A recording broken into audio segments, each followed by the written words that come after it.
from the Refugee and Asylum Rights Director of Amnesty International UK, Steve Valdez-Symonds. Hi, Steve.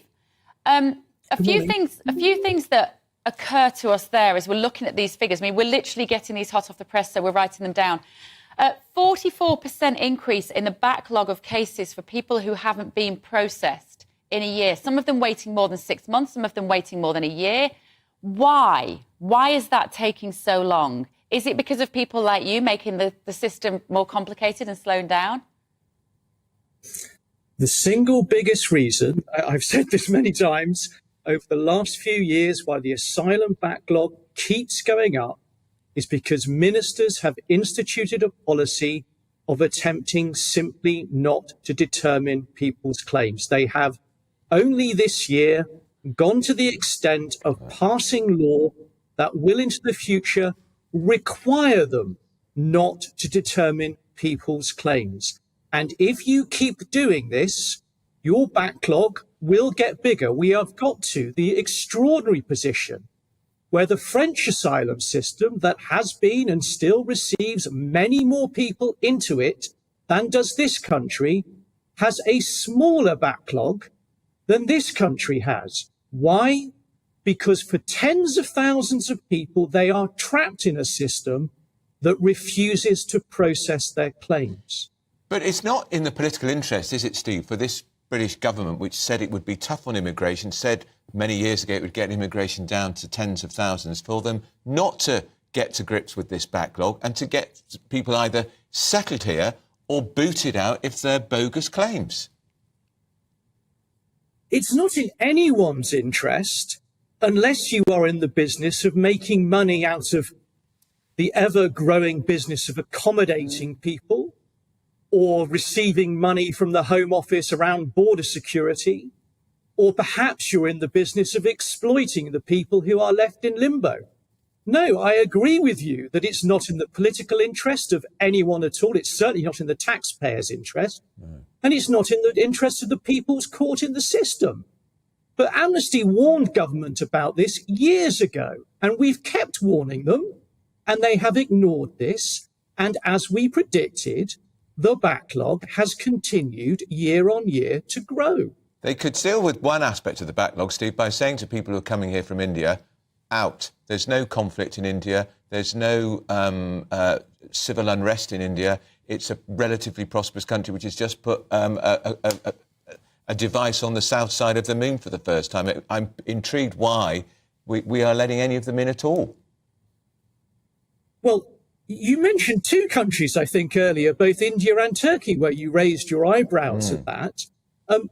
It may not persuade you, I don't know, but my organisation, a leading human rights organisation across the world, has been particularly targeted in both of those countries, including members of staff being prosecuted as if terrorists and detained indefinitely for very long periods of time by the governments in Turkey in particular, the Amnesty Office largely having been shut down at times in India.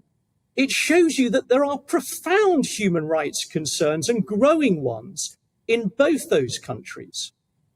Just to explain that to us in a little bit more detail, Steve. So if you are an Indian man and you want to come and live here, and life is so desperate in India that you are forced to go onto these boats, what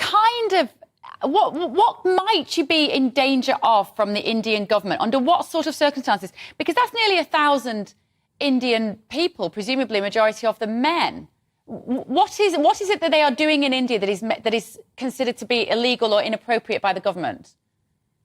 Well, one of the big things going on in India at the moment has been a massive crackdown on any political opposition, particularly on anti-Muslim grounds. India has a government that is a very heavy nationalistic Hindu government that makes a lot of play out of disturbing race relations and religious relations in its own country. And so if you are persecuted in that country by those reasons, yes, you may have reason to flee. I am not here to say that every person crossing the Channel of any nationality is necessarily a refugee. But if you want to know whether any of the Indian people who do so are refugees, you will have to determine their claims. And there are certainly good reasons for some people in India to need to flee.